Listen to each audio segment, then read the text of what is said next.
propiamente del catálogo del que vamos a hablar hoy, los integrantes que ayudaron en el registro de estos sitios, algunos ya los conocieron, aquí están el resto, también nos acompañan esta noche, Iván, Maribel, y ¿me falta alguien? Adrián no pudo venir, pero no está en la foto. Pero bueno, todo este equipo fue el que nos apoyó en el registro de los sitios. La que sigue, por favor. El área que abarcamos es, a grosso modo, de manera genérica, pues el centro de Jalisco. Digamos que no se abarcaron algunos municipios como Tequila, porque no teníamos ninguna referencia. Generalmente, lo primero que hicimos fue contactar informantes locales o sitios que ya de repente algunos ya los conocíamos, pero muchos de estos sitios no los conocíamos hasta que hicimos el registro, y tratamos de acercarnos a cronistas, investigadores, habitantes que ya sabían de ellos, y muchos de ellos nos facilitaron el acceso. Entonces nos íbamos sobre esa línea, ¿no?, de investigación. Puede haber más sitios no registrados en esta área, porque la prospección no fue sistemática, obviamente, porque es mucho terreno, pero digamos que es un primer paso. Eventualmente sí pensamos seguirle dando seguimiento a este registro y poder ampliar este registro a otras zonas. Por ejemplo, el sur de Jalisco está repleto de sitios de este tipo y no está bien trabajado. La que sigue, por favor. La primera zona que trabajamos fue la zona Valles y un poquito de la zona de la Sierra Occidental o Sierra de Talpa, en el municipio de Mixtlán, desde Mixtlán hasta San Marcos, hasta Tala y Arenal y Amatitán, Magdalena también. Y la que sigue, por favor. La zona metropolitana, que son básicamente los municipios que actualmente conforman el Valle de Temajac y Toluquilla. La que sigue. Y la ribera noreste de Chapala, que fue la zona donde hay mayor concentración de petrograbados, que ya son muy conocidos. Digamos, algunos de estos sitios que nosotros registramos ya habían aparecido en publicaciones de cronistas locales o de otros investigadores, pero tratamos nosotros de hacer un registro más completo de los mismos. Por ejemplo, algunos que eran muy monumentales, como Locotera, hicimos el levantamiento fotogramétrico que nos permitió sacar mayor información. ¿A qué sigue? Bueno, el tipo de fichas que se realizaron es de esta forma, y podemos ver que aparte de la representación gráfica, se anexaron datos clave, la ubicación aproximada o exacta, según el caso, porque había lugares tan inaccesibles donde ni siquiera el GPS daba buena lectura. Entonces, y en algunos en donde, ya lo comentó Juan, pues casi morimos. Entonces sí, digamos que en todos no se pudo hacer este registro tan exhaustivo, pero en donde teníamos los datos lo contemplamos. Descripciones básicas, un número de inventario, también símbolos predominantes y en particular observaciones previas. Algunos de estos sitios que consideramos más pertinentes los desarrollamos en la parte de interpretación del mismo catálogo. La que sigue, por favor. Bueno, la primera zona, la zona Valles de Tequila y Sierra Madre Occidental. La que sigue. Bueno, este sitio, que es el sitio de Mixtlán, también me parece que lo conocen como Las Majadas, por el arroyo que por ahí pasa. Este sitio es muy interesante porque tiene un tipo de manifestaciones rupestres diferentes al resto. Por ejemplo, no se parece nada a los sitios de la zona Valles, pero tampoco a los de aquí de la zona metropolitana. Y curiosamente esta figura, si ven este gran cuadrado que tiene como unas grecas, ese tipo de figuras se les conoce como cuadriláteros, porque han sido registradas en sitios, pero no de Jalisco, sino del norte de México, Durango y Zacatecas. Entonces, muy curioso que tengamos ese tipo de iconografía en esta zona tan cercana. Es muy curioso. Esto nos está hablando, obviamente, que las sociedades prehispánicas no estaban aisladas, compartían una manera de ver el mundo, y desde regiones tan amplias como Jalisco, el occidente, hasta la zona norteña. La que sigue, por favor. Una imagen más general de este sitio. Obviamente hay algunas figuras que están semienterradas. El registro que hicimos nosotros no implicó ninguna alteración de ningún sitio, nada más se hizo registro fotográfico, ni tocamos las piedras, no las giseamos, nada, solamente fotográfico. Entonces aquí, mientras no se haga una excavación arqueológica, no podemos mover el material, pero probablemente ahí continúen las representaciones, algunas figuras semienterradas. La que sigue, por favor. Este sitio, que es el sitio de la Nahuata, en la barranca de Achío, en el municipio de Amatitán, es un sitio relativamente modesto, pero fue un sitio que nos costó, yo creo que fue el de los que más nos costó registrar, porque está muy difícil el terreno. Además el calor que hace en Amatitán es bárbaro, entonces con poquito caminar sentías que había subido el cerro más alto. Y lo curioso es que en ese sitio nada más tenemos representaciones muy básicas, muy simples de espirales. Este símbolo probablemente represente un manantial de agua. Esos símbolos de espirales se suelen asociar o con agua o con viento. La que sigue, por favor. Otro sitio interesante es este sitio del Diablito, que obviamente es un antropomorfo, una representación humana, pareciera tener cuernos o un penacho. Estas figuras con cuernos no son tan raras. Qué bueno que no ha venido History Channel, porque yo hubiera dicho que son aliens, pero tenemos varios en la barranca, curiosamente. No se ha llegado como un consenso del por qué estas cornamentas o esta especie como de antenas, pero es probable que representen alguna especie de trance o poder espiritual. Generalmente se han asociado con chamanes o sacerdotes prehispánicos, entonces puede ser este caso. Además, la forma también del personaje, como muy amplio de cadera, está muy curiosa, como gordito, no sabemos el por qué, es única en su tipo, y también es de algo difícil de acceso. También tenemos otro como el músico, luego lo vamos a ver. La que sigue, por favor. Bueno, los más comunes son estas, que son lo que ya habíamos hablado, las perforaciones o pocitos o jicales. Los jicales generalmente se les llama a los que son perforaciones muy grandes, donde caben litros de algún líquido, y estos que son más pequeños, pocitos. Esas son las más simples, son comunes en todos lados. Curiosamente, en los sitios de la tradición teuchitlán o huachimontones, no tenemos manifestaciones gráfico-rupestres complejas, casi siempre tenemos nada más estos pocitos cerca de los huachimontones. Aquí sigue, por favor. El sitio de la chifladora en Ameca fue uno de los primeros registros que hicimos, que se hizo este levantamiento. Esto es un levantamiento fotogramétrico, un primer aproximado, permite hacer un trabajo más a fondo con la imagen, usar más filtros, que nos permite también ver más símbolos. A simple vista no se veían todos esos símbolos, hay algunos que en vivo no se notan.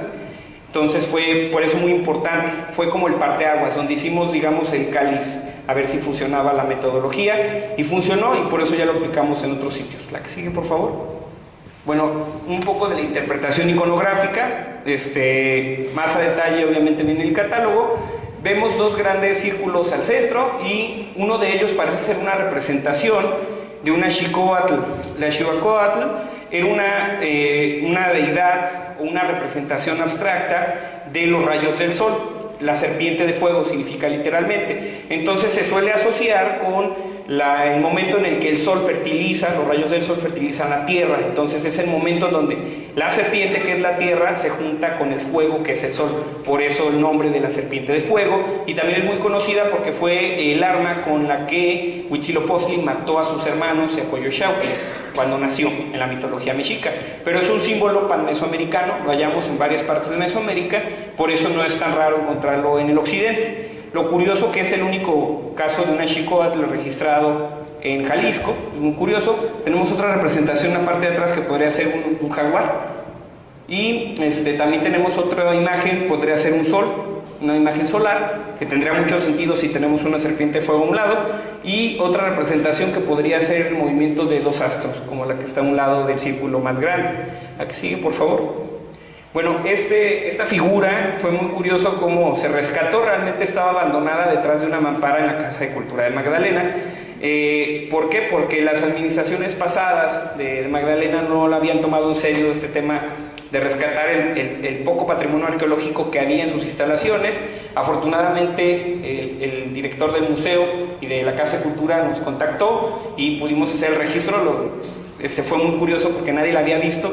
La vimos a través de un vidrio y dijimos, ¿qué es esa piedra? ¿No? La movimos y salió esto, un antropomorfo. Esta figura es muy curiosa y parece estar relacionada con otras representaciones de Hecatl, la advocación de Quetzalcóatl como dios del viento, que se ha encontrado en muchas regiones de aquí del occidente de México. Entonces por eso tampoco es tan raro encontrarlo en Magdalena. ¿La que sigue? Otras representaciones que se han encontrado de esta figura, de esta deidad, serían esta del centro, que se encontró en Huachimontones, y esta de la orilla derecha, bueno, de mi derecha, que se encontró en el Palacio Como en Etzatlán. Entonces es una figura recurrente en la iconografía, y parece que en San Agustín, en Tlajomulco, hay una figura similar. Todavía estamos investigando un poco más de ese tema, a ver si es el mismo o es otro dios. La que sigue, por favor. el sitio de Cerro de la Virgen en San Marcos, ese es el emplazamiento. ¿La que sigue? Bueno, el sitio es muy grande, o sea, son muchas piedras con estas manifestaciones, pero no es tan complejo excepto una figura. La mayoría son espirales, círculos y manos. Esta parece ser una mano, curiosamente de 6 dedos, está muy curioso. Y es el mayor sitio registrado de este tipo hasta el momento en Zona Valles. Habría que ver en áreas como Uxtotipaquillo, donde probablemente también haya petrograbados, pero de momento es el más grande registrado. La que sigue. Y esta figura, también registrada ahí en Cerro de la Virgen en San Marcos, que pues le pusimos coloquialmente la medalla de San Benito, ¿no? Porque no sabíamos ni qué era eso. O sea, realmente es muy compleja, pero ya después de un análisis pudimos ver algunos símbolos más a detalle. La que sigue. Bueno, algunos de los símbolos principales, al centro vemos claramente una greca tallada, pero tenemos otros símbolos muy raros, por ejemplo, y que se ve que están tallados con un cincel metálico, no con una piedra. Por eso, una de nuestras propuestas es que este sitio es un sitio de origen prehispánico, pero que en algún momento se reutilizó durante la colonia y se trató como de santificar, porque es muy curioso que hay una I, que podríamos interpretar como la inicial de Jesús en griego, y además está muy cerca del camino real antiguo. Entonces es muy probable que algún arriero o algún religioso que pasaba por el camino decidiera quitarle lo demoníaco, porque sí está muy cerca del pueblo. Entonces es muy curioso. De este tipo de sitios que tienen una ocupación prehispánica y luego colonial, hay varios en México, por ejemplo en Guanajuato, en Querétaro, entonces no sería una excepción. La que sigue. Y bueno, de la zona metropolitana de Guadalajara, la que sigue. El sitio de la Roseta, que es el mayor petroglifo o petrograbado de toda la zona metropolitana, además el más complejo. Ese es el levantamiento que hizo Juan. La que sigue, por favor. Un acercamiento a algunos de sus símbolos, que se parece ser una especie de eclipse. Se ha comparado con otros sitios que representan eclipses o movimientos astrales, y es similar. La que sigue, por favor. Algunos de los símbolos principales que podemos ver, que son más de tipo cartográfico. Este sitio pues es de particular afecto para nosotros, porque fue uno de los primeros sitios que registramos, uno de los primeros sitios que conocíamos también desde estudiantes de arqueología, Isaac y otros compañeros, y regresar al sitio y poder hacer un registro completo de él pues fue bastante satisfactorio. Y además una interpretación iconográfica siempre es muy compleja, y este sitio es muy complejo porque tenemos símbolos, por ejemplo, algunas representaciones de manantiales de agua, tenemos otros símbolos de pies que representan senderos o peregrinación, y tenemos este símbolo astronómico que ya habíamos visto antes. Entonces es muy curioso que todo esté en un mismo sitio, pero además tenemos jicales, pocitos, y varias otras manifestaciones aquí. Esta es solamente una primera parte. La que sigue, por favor. Un acercamiento a los pies. Este es uno de los símbolos más interesantes. Son 2 pies, uno más pequeño y otro más grande, curiosamente de 4 dedos, probablemente por la dificultad de representar los 5 dedos. Intenten dibujar 5 dedos, siempre es más difícil que 4, obviamente, por eso los Simpson tienen 4 dedos, no es por otra razón.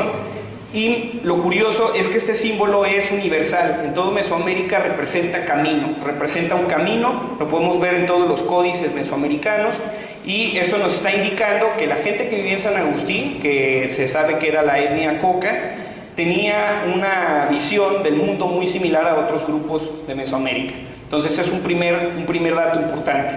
Y el que sea una representación de un camino, pues también nos está indicando que probablemente sea parte de un mapa. Y además estas representaciones de ojos de agua también nos indican que está representando elementos del paisaje. La que sigue, por favor. Otra vez este símbolo del eclipse o movimiento astral, y también hay unas figuras que parecen recordar rostros humanos. Esta figura de hecho no se ve en vivo no se ve hasta que sacas el levantamiento fotogramétrico. Es muy curioso, es una de las ventajas de este registro, que nos permite sacar información que no se tenía contemplada. La que sigue, por favor. Y otro sitio muy interesante, que este sitio lo registró Isaac, es el sitio del Músico. Se ubica muy cerca aquí de Guadalajara, en la confluencia del río San Juan de Dios y el río Santiago, y es el único sitio de pintura rupestre que existe en esta zona central de Jalisco, excepto la Cueva del Toro en Mezcala. La que sigue, por favor. Algunas otras manifestaciones de la barranca, un jical al borde de la barranca.